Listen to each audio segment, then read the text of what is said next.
Olá, pessoal. Meu nome é José Emílio Dias, eu sou médico veterinário e atuo como assistente técnico para biológicos pela FAIPA.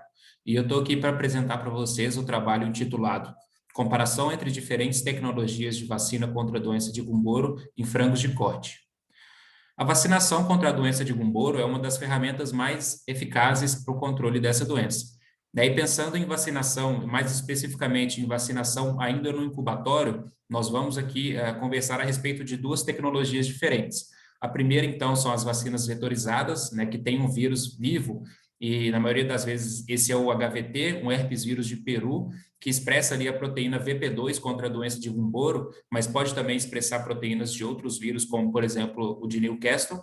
E no momento de replicação desse vírus, ele vai induzir a resposta imune ali tanto para uma doença como a Marek, por exemplo, quanto para Gumboro e Newcastle também.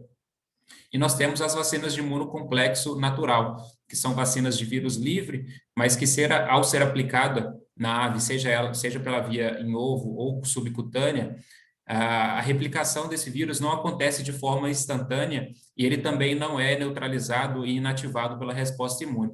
Tá? Então, no momento que ele é aplicado, a gente vai ter ali um retardo na replicação desse vírus e indução de resposta imune por volta aí de 2 a 3 semanas de vida, dependendo da quantidade de anticorpos maternos que essa ave tem. Então, o objetivo desse estudo foi basicamente comparar as respostas imunes induzidas pelas vacinas vetorizadas e as vacinas vivas de vírus livre contra a doença de Gumboro.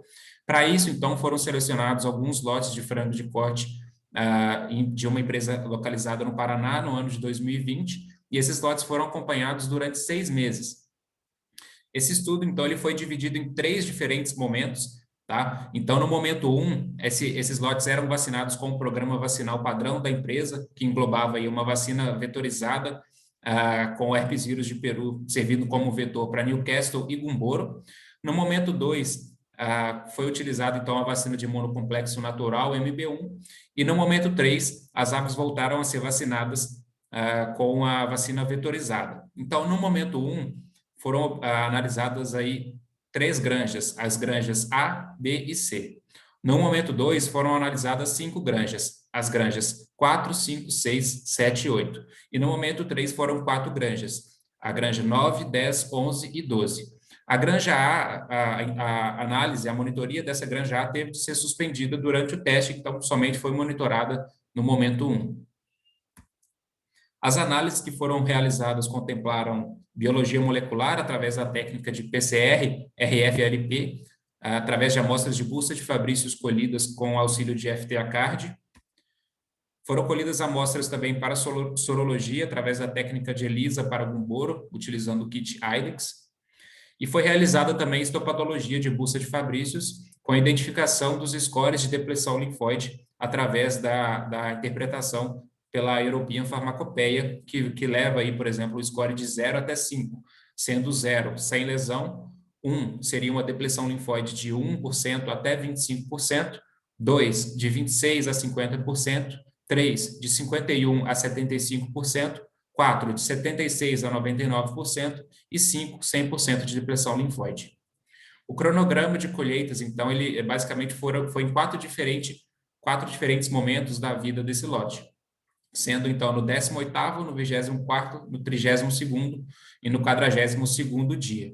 Né? Então foram colhidas nessas idades aí 20 amostras de sangue para sorologia, 4 amostras de busta de Fabrícios para PCR e 5 amostras de busta de Fabrícios para histopatologia. Foram também compilados dados zootécnicos de ganho de peso diário, conversão alimentar corrigida e índice de eficiência de produção desses lotes quando estavam utilizando MB1 e foi comparado com a média de pelo menos 4 últimos lotes dessas granjas que estavam utilizando o programa vacinal padrão, que era com a vacina vetorizada. Como resultado, então, e eu também vou dividir aqui os resultados pelos momentos, dando um destaque primeiramente aqui no momento 1, é possível observar que 42% das amostras de biologia molecular tiveram como resultado negativo, 25% foi recuperado estirpes de campo do grupo molecular 15, 17% foi recuperado estirpes vacinais do grupo molecular 3, W2512, em 8% teve infecção mista e em 8% foi recuperada a estirpe vacinal da vacina vetorizada, que é do grupo molecular 9. E nesse momento 1, o score de depressão linfóide foi de 2, o que é superior ao que a gente encontra na literatura para uma vacina vetorizada, que seria aí em torno de 0,6 a 1. Né? Isso mostra que o impacto desses vírus não vacinais, os vírus de campo, levando aí a um quadro de depressão linfóide maior do que é o esperado para uma vacina vetorizada. No momento 2, em 10% das amostras foi detectada infecção mista e em 90% das amostras foi recuperada a estirpe vacinal do grupo molecular 11 fibro-MB. Nesse momento, a média de depressão linfóide foi de 2,65 e essa média de depressão linfóide ela vai de acordo com o que a gente observa na literatura quando avalia a depressão linfóide decorrente de uma vacinação com vacina viva, né, que vai aí em torno de 2 a 3, dependendo da estirpe e da tecnologia da vacina.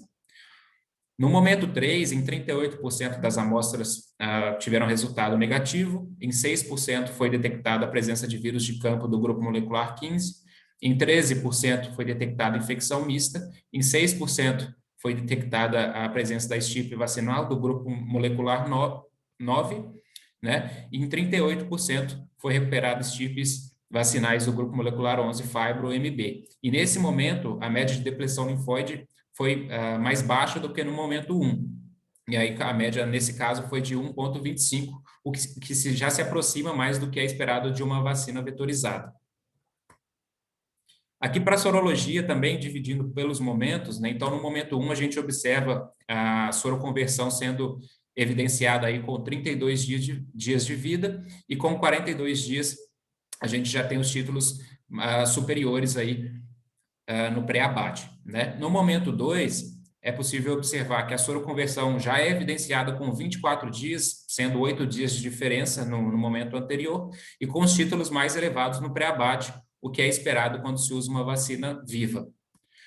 No momento 3, de novo, a soroconversão ela acontece por volta aí dos 32 dias, ela fica evidenciada, mas nesse caso, no momento 3, os títulos de anticorpos são mais baixos, o que é mais compatível com o que a gente espera de uma vacina vetorizada. Isso aqui, junto com os resultados de biologia molecular e de histopatologia, mostra que houve uma redução da pressão de infecção no campo, através de menores recuperações de estirpes de campo, menor dano na bústia de Fabrícios, que não era provintes da vacina, e menores títulos de anticorpos, que é mais condizente com a vacina vetorizada. Aqui nos dados zootécnicos, então, comparando os resultados dos lotes MB1 com a média de pelo menos 4 últimos lotes do programa vacinal padrão da vetorizada, e aqui destacando para ficar mais fácil a visualização, é possível observar que em todos os lotes avaliados e todas as variáveis, com exceção da granja D, os lotes vacinados com MB1 tiveram resultados superiores ao programa vacinal padrão que vinha sendo utilizado. A gente sabe que o programa vacinal, na verdade, os dados zootécnicos, eles são influenciados aí por diversos fatores, e não é somente o programa vacinal que está envolvido nisso. Mas esses resultados, eles são interessantes porque demonstram que mesmo o MB1 sendo uma vacina viva com vírus replicante, não teve interferência negativa com relação ao desempenho dos lotes. Então, como conclusão, MB1 mostrou alta capacidade de colonização da bústia de Fabrícios e alta taxa de recuperação da estirpe vacinal. A soroconversão aconteceu antes nos grupos vacinados com MB1 do que os grupos vacinados com a vacina vetorizada, sendo 24 dias para MB1 e 32 dias para a vacina vetorizada. Pode ser observada redução na pressão de infecção, isso tanto na sorologia, quanto na histopatologia, quanto na biologia molecular, através de menor recuperação de estirpes de campo. Não houve interferência negativa no desempenho zootécnico dos lotes, com resultados aí até mesmo numericamente superiores. Aqui estão nossas referências e fica o meu muito obrigado e o meu contato.